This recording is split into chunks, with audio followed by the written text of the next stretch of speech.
और कौमी क्रिकेटर्स पे 40% जुर्माना भी आयद किया गया है। शाहिद भाई, हर ओवर का 1 पॉइंट, अ बिट हार्श, लेकिन ऑब्वियसली टेस्ट क्रिकेट में हम स्लो ओवर रेट वैसे भी कम सुनते हैं, देखते कम है। अब तो स्टॉप क्लॉक भी आ गई। अगर आप 1 मिनट में अगला ओवर नहीं कराएंगे, तीसरी इन्फ्रिंजमेंट पर आपको 5 run penalty run opposite team को देने पड़ेंगे।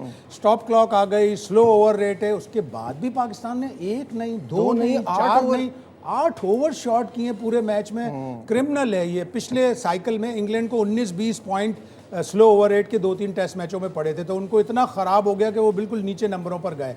पाकिस्तान को भी अब ये ले दे के 4-12 तो पॉइंट हासिल किए थे साउथ अफ्रीका के खिलाफ, उसमें से 8 तो उसको कहते हैं ना कि सर मुंडाते ही ओले पड़ पड़े। कि आप हारते ही टेस्ट मैच आपके सर पे ऐसी बुरी तरह ओले पड़े कि आपके 12 पॉइंट से 8 चले गए स्लो ओवर रेट पे। और अभी आपके पास वेस्ट इंडीज़ की और इंग्लैंड की सीरीज़ है, जो आप पहले समझ रहे थे कि वो वेस्ट इंडीज़ की सीरीज़ बहुत आसान होगी। वेस्ट इंडीज़ की सीरीज़ आसान नहीं होगी। यहाँ एक नाहिद राना है, वहाँ 4 फास्ट बॉलर हैं। शमार जोसेफ को कौन खेलेगा, जेडन सील्स को कौन खेलेगा, कीमर रॉश को कौन खेलेगा, अलजारी जोसेफ को कौन खेलेगा। वहाँ तो एक नहीं 4-4 राना है भाई। वहाँ तो एक अजाब हो जाएगा। वहाँ पे तो आपको 2 टेस्ट मैच बचाना मुश्किल हो जाएंगे। और वहाँ जो पिछली सीरीज़ हुई है ऑस्ट्रेलिया की, उसमें सिर्फ 3 टेस्ट मैचों की 12 इनिंग्स में ऑस्ट्रेलिया ने सिर्फ 3 दफ़ा 200 प्लस स्कोर किया था।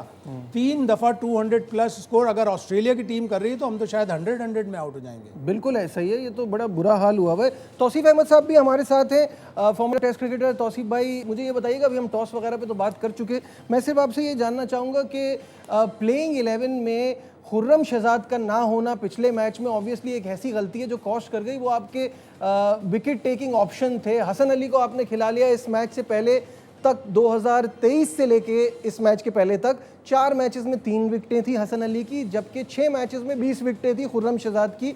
तो कुछ वहाँ भी गलती हुई है, क्या कहेंगे?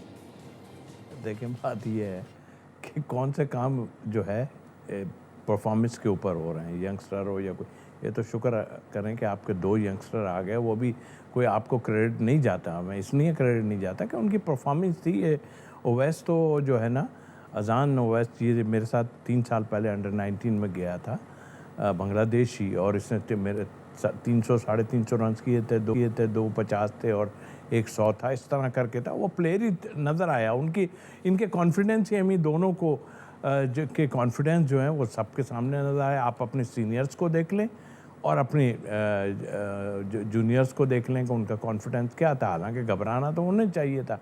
तो आई थिंक मेरा ख्याल, अगर ओवरऑल आप देखें, बिल्कुल ठीक कहा आपने।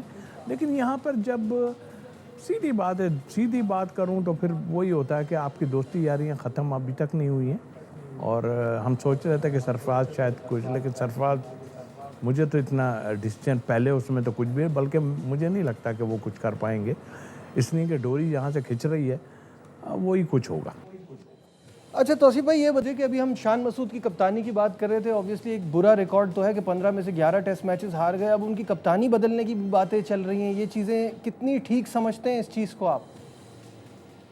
नहीं, चीज़ें ठीक होने वाले, ठीक है। आपने जो बताया कि हाँ इतने मैचों में इतने हारे हैं, बिल्कुल अपनी जगह, लेकिन आप खुद तो डिसीजन लें। टीम बनाने में तो एटलीस्ट डिसीजन लें। साजिद खान कैसे बैठता था आपका? उनके साथ जो है वो लेफ्ट हैंड बैट्समैन मौजूद हैं और आपने ऑफ स्पिनर को बिठा दिया उस वक्त। और ये कह रहा हूँ ना, इनको समझ ही नहीं आई कि हमने करना क्या है। वो फिर एक ही तरफ लगे हुए थे कि हमें राना या फ्लैट पिच पे भी करके गया, जबकि आपने खुद देखा कि फ्लैट। लेकिन जाहिर है एंड में, और मैं इसको क्रेडिट देता हूँ शॉन टैट को।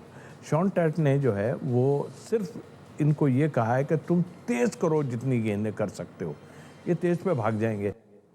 ठीक है, शाहिद हाशमी साहब भी हमारे साथ हैं, तौसीफ भाई भी हमारे साथ हैं। या वक्त हो गया एक ब्रेक का, हमारे साथ चलिए। चलिए, टेस्ट से पहले अच्छी खबर यह है कि बाबर आजम फिट हो गए हैं मुकम्मल तौर पे। टीम में उनकी वापसी एक खुशाइन बात है, लेकिन सवाल ये पैदा होता है कि वो खेलेंगे किसकी जगह।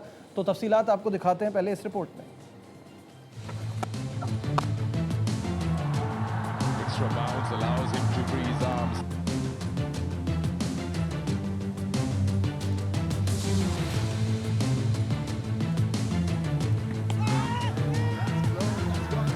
बांग्लादेश के खिलाफ सिलहट टेस्ट के लिए बाबर आजम फिट हो गए। मैच खेलेंगे या नहीं? extra bounce allows him to free his arms. खेलेंगे तो किसकी जगह? $1 मिलियन सवाल बन गया। ढाका टेस्ट से पहले बाबर को इंजरी हुई तो अजान उवैस और अब्दुल्ला फजल को साथ डेब्यू का मौका मिला। दोनों ने टेस्ट कैप से भरपूर इंसाफ किया। And again, and this time it's gone. अजान ने पहली इंटरनेशनल इनिंग्स में ही सेंचुरी बना दी। And Azan Awais picks up his first test match 100. मुश्किल कंडीशन में अब्दुल्ला फजल भी खूब खेले। डेब्यू टेस्ट की दोनों इनिंग्स में निस्फ सेंचुरी बनाने वाले छठे पाकिस्तानी बने। To score as a debutant 250s in either innings. Extraordinary performance here. Babar Azam की वापसी के लिए सऊद शकील या सलमान आगा को बिठाने का इम्कान नहीं। कप्तान शान भी ड्रॉप नहीं हो सकते, तो क्या इमामुल हक को बिठाया जाएगा? ढाका टेस्ट में इमाम के तर्ज अमल पर वैसे भी सवाल उठ रहे हैं। पहली गेंद खुद खेलने के बजाय दोनों बार डेब्यू करने वाले अजान को आगे किया। इमाम पहली इनिंग्स में 45, दूसरी में सिर्फ 2 रन बना सके। लगता यही है बाबर की वापसी इमाम की कुर्बानी होगी। Extra bounce allows him to free his arms. शायद साहब दूसरी टीमों में मसला ये होता है कि आपका मेन प्लेयर वापस आ रहा है तो आप सोचते हैं यार किसको बिठाएं।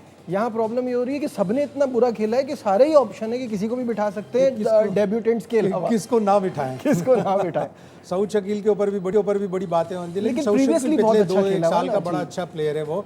और लेकिन उसका जो क्रीज पर आकर थोड़ा सा घबराहट का जो शिकार हो जाता है ना, वो नहीं होना चाहिए।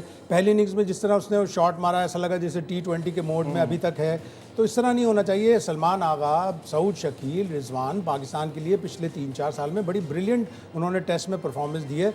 लेकिन मैं पहले वो वाली बात भी करना चाह रहा था कि स्लो ओवर रेट 1-2 नहीं 8 ओवर, ये तो एक तो एनालिस्ट का बताया गया कि वो हर सेशन में बता रहा है कि आप पीछे चल रहे हो, आप पीछे चल रहे हो, आप पीछे चल रहे हो। तो फिर कप्तान को और दूसरे बॉलर्स की जिम्मेदारी है कि वो जल्दी जल्दी करते हैं। और ये अब आपके पास वैसे ही पॉइंट्स नहीं थे, ऊपर से आपने 8 पॉइंट्स चले गए। गंवा दिए। वापस अगर आए बाबर आजम की तरफ, तो बाबर आजम का भी पिछले 2-1 साल से कोई रिकॉर्ड टेस्ट का इतना अच्छा नहीं है। आखिरी टेस्ट सेंचुरी वही उनकी दिसंबर 2022 की है। वो एक दफ़ा अपने करियर में पहली दफ़ा इंग्लैंड वाली सीरीज़ में 2024 में ड्रॉप भी हुए पाकिस्तान की टीम से। अल्लाह करे वो अच्छे रन्स बनाए, इसलिए कि फॉर्म तो अच्छी लगी हुई उनकी। पूरी सीरीज, लेकिन वो वाइट बॉल से थी, ये रेड बॉल है और वो पाकिस्तान था, ये बांग्लादेश है। सीरीज से पहले बताया गया था कि सिलहट में फास्ट पिच होगी, ग्रास होगी, ऊपर से बारिश भी हुई है, तो वो ग्रास और चमक जाएगी। रन तो बनते हैं वहाँ पे तो रन तो बनेंगे, लेकिन जब अगर घास उन्होंने छोड़ी होगी और उनका शॉन टेट, नाहिद राना, तस्कीन सारे ही इस चक्कर में लगे कि अब हमने तो एक फार्मूला पकड़ लिया। अभी 2017-18 की बात है कि वेस्ट इंडीज से एक टेस्ट मैच खेला था, सिंगल ओवर नहीं कराया किसी स्पिनर ने, सारे स्पिनर ने विकेटें ली। तो बांग्लादेश ने भी अब पेस बॉलिंग पकड़ ली ना, जब अगर वो सीरीज से पहले कह रहे हैं। ऑल्दो सिलहट में रिकॉर्ड मिराज का और ताइजुल इस्लाम का बहुत अच्छा है, 5 टेस्ट मैचों में उनकी मिला के 55 विकेटें हैं। लेकिन जब फास्ट बॉलर आ गए रिदम में, तो चाहे आप घास छोड़ेंगे या नहीं छोड़ेंगे, नाहिद राना तो आपको नहीं छोड़ेगा। सही बात है। तौसीफ भाई ये बताइएगा, बाबर आजम की वापसी की बात हो रही है, किसकी जगह देख रहे हैं और क्या टीम होनी चाहिए आपके हिसाब से? तो अब आपको ऑफ स्पिनर को वापस लाना पड़ेगा। बैटिंग तो उनकी वैसी होगी, ऑफ स्पिनर को आप ले आएँ, बलिस्टर नोमान को आप बिठा लें, इसमें कौन सी है, आप ये देख सकते हैं। और जाहिर है आपने इसलिए किया होगा कि सलमान अली आगा जो है बॉलिंग कर लेते हैं, वो वैसे कभी बॉलिंग की ही नहीं उन्होंने, अभी आप इनको बॉलिंग करा रहे हैं, तो क्या हुआ वहाँ पे, कौन सी वो हो गया। आप काम चलाने वाले काम ना करें। आप सरफराज, आप बाहर बैठ के भी तो बात करते थे, काम चलाने वाला नहीं भाई, प्योर होने चाहिए, 5 बॉलर आपके पक्के होने चाहिए, और वो भी वो जो जानदार हों, क्योंकि आपके सीनियर्स में मुझे इतना वो नज़र नहीं आया। लेकिन हाँ, बाबर अगर आते हैं अंदर, मैं तो ऑनेस्टली बोलूँगा, देख किसका ज़ोर पड़ेगा ये देखना है, क्योंकि इमाम का इतना अभी मुझे इतना ज़ोर दिखाई दे नहीं रहा। कि ले लिया उन्होंने, ठीक है, उनकी परफॉर्मेंस थी अपनी जगह। मैं चाहूँगा कि इतना नीचे आप शान मसूद खुद चले जा रहे हैं, किस लिए नीचे जा रहे हैं? इतना नीचे जाके आपने क्या कर लेना, कुछ भी नहीं करना आपको। उन्होंने ऑफ स्पिनर लगा देना, 1-2 को और ऑफ स्पिनर ख़त्म। इस तरह एडजस्ट करें। मेरे ख्याल से सऊद शकील को इनको बिठाना चाहिए। ठीक है, बहुत बहुत शुक्रिया। हाशमी साहब हमारे साथ थे, तौसीफ भाई हमारे साथ थे। आज के प्रोग्राम में बस इतना ही। दीजिए अपने मेज़बान नजीबुल हसनैन को इजाज़त। अपना बहुत ख्याल रखिए। अल्लाह हाफ़िज़।